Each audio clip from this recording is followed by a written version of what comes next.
So I gave this talk about micro-frontends at work a few weeks back, and I thought it would be a good idea to record it for those who want to know what one is. In this talk, I'm going to go through a few points. I'm going to talk about first what one is, why they exist, and how you'd go about building one. I think it will be weird for me to talk about micro-frontends without mentioning who this person is. This person, for those who don't know, is someone called Luca Mezzalera, who is the VP of architecture at a company called DAZN. DAZN is a bit like Netflix, but just for sports. He has literally written the book on micro-frontends, and he's the person on the web that if you were to Google the word micro-frontend, his name would come up the most. So it makes sense for me to mention him, and to also mention the fact that a lot of slides and knowledge from this talk will be coming from his articles online. So what is a micro-frontend? A micro-frontend, in my definition, is trying to think of a website as a project or pages of composed features that are owned by independent teams. So let's have a look at Netflix, for example.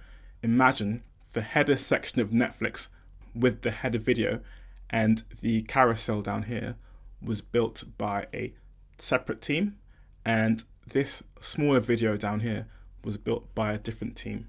And these separate teams have their own independent ways of working, their own independent components, and they compose the main Netflix site together. That's one way of thinking about a micro-frontend.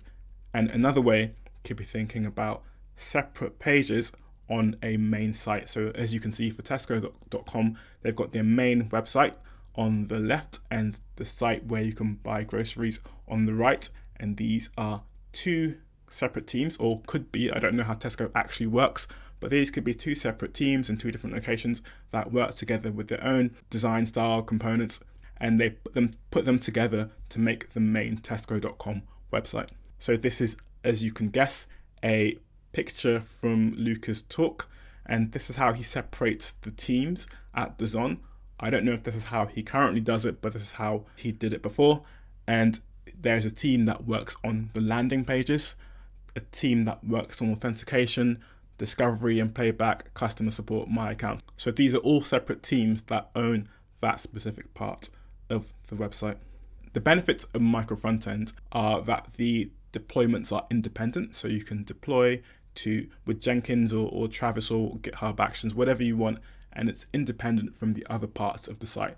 So as you can see in this previous slide, the account page could push a change and it wouldn't affect any of the other pages. That logic also applies to updates and bug fixes that need to go out to separate parts of the site. Teams also have freedom to pick whatever tech they want because they won't affect the other teams. So one team could build a site using React, the other could use Svelte, one could use Vue, and they won't affect other parts of the site. And the last point is that you can split up teams based on the business domain. So these are a few companies that are using micro-frontends right now. And we're going to talk a bit about how some of them have gone ahead and built theirs. So why do they exist? Now, before I continue, I'm going to say that the images from this part of the talk come from this site, microfrontends.org. So I'm giving these guys credit for the great images they've drawn. Okay, so a long time ago when websites were built, the front end, back end, and database team were all together. Everything was tightly coupled, and it was difficult to make a change independently on one part of the site without affecting other parts. So that's the image on the far left. And in the middle, you can see that the front end and back end teams have split. So this is something that most companies still do today, where they have a separate repo for the front end and a separate repo for the back end. Now, going back to the monolith side, teams actually do that today, and there are good reasons for doing that. So even though I said it was a long time ago, I'm sure people have good reasons for doing it today. Anyway, the front and back split has separate repos, has separate teams working on them, and if a change is pushed to the front end, it doesn't affect the back end. Now, the image on the far right is microservices, and that's more of back end to microservices and not front end. So as you can see, the front end team will work on the site, and the back end team will be split based on business domains or functionality or whatever they want, and they communicate back to the front end using an API or whatever they want. And that's a good way to kind of split the back end up to focus just on the main parts of the website. And a micro front-end team is where the backend that has been split up has also a split front end based on the way the business works, so that things can be pushed independently to the front end the same way that the back end can be pushed independently without affecting other parts. Therefore, teams will not be blocked by one another if everything they do is completely independent. So how would you go about building a micro front end? Here are a few examples of companies that have built their own and how they've gone about using them. So Dazon uses a custom solution called Bootstrap, which they've built in-house. OpenTable use something called Open Component. Zalando interface framework, IKEA, EdgeSide includes, and Spotify use iframes for the desktop app and not the web app. So first you have to define what kind of a split you want. And when I mean split, I mean basically how you want to separate parts of the micro front end. And there are two main ways. There is the horizontal split, where you have lots of separate teams working on components that are on one part of the page. So the Netflix example I gave earlier, where the video players could be separate, that is a horizontal split. And a vertical split is more of the Tesco example I gave earlier, where whole pages are owned by different teams. So the Tesco.com homepage was owned by one team and the groceries page owned by another team. Next, we need to figure out how to compose the micro front end. And there are three main ways of doing that. I'm sure there are others, but these are the three: client side, edge side, and server side. And when I mean compose, I mean where do you want the micro front ends to be put together? So the client side will be the fastest because they're already all loaded up when the user loads the site up. The issue would be that it takes up a lot of space, so it will take a long time to load up first, but everything will be there. And if we go to the server side on the far right, that will be the slowest because it will take a long time to get the micro front end, but the site will load up quickly initially because there's only one micro front end to present at first. So if we talk about the client side, there are various tools that help you to do that, and here are some of them.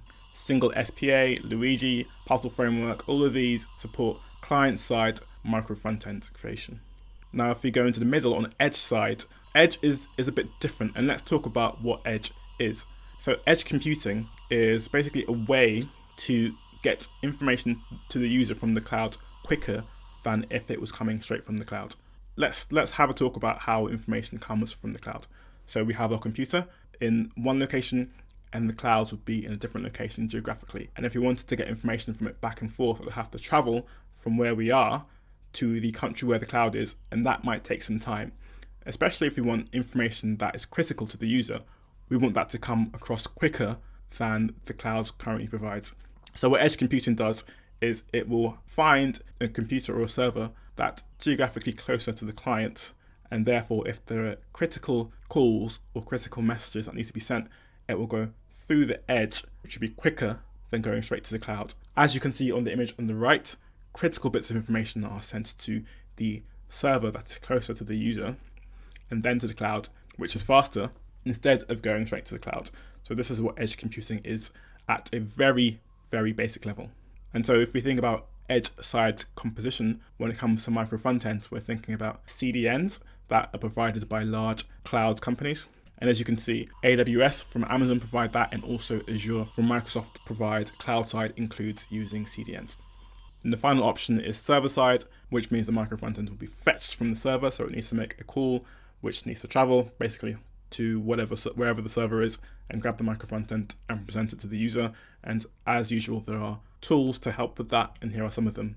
So the Ara framework, the Open Components framework that OpenTable use, Pyrol, and Taylor. So I'm going to end with a quote from Luca, which I've doctored somewhat to make more sense.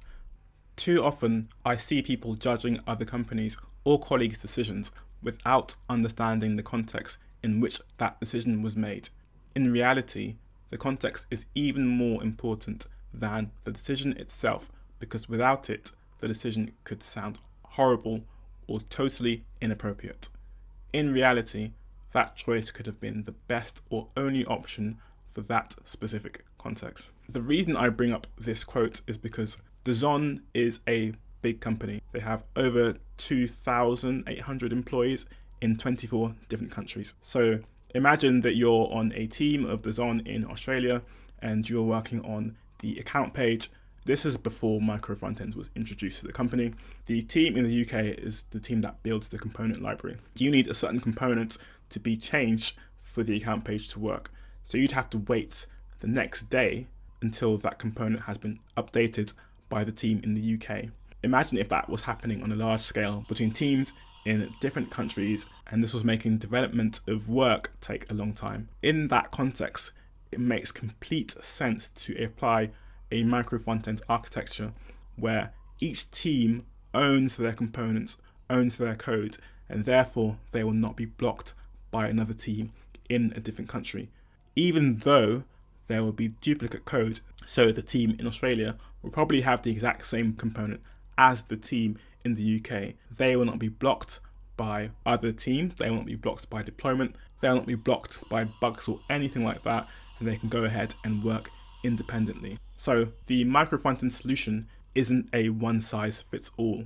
I'm not saying every company should adopt it. I'm saying look at your company, look at the situation you're in, and if it makes sense for you to break the team up in this way, then go ahead and do it. These are the resources I used to make this talk, and unfortunately, because this talk is recorded and is on YouTube, you can't ask me questions directly, but feel free to put questions in the comments below and I will try my best to answer it when I get some time. Thanks for watching, and I hope you found this video useful.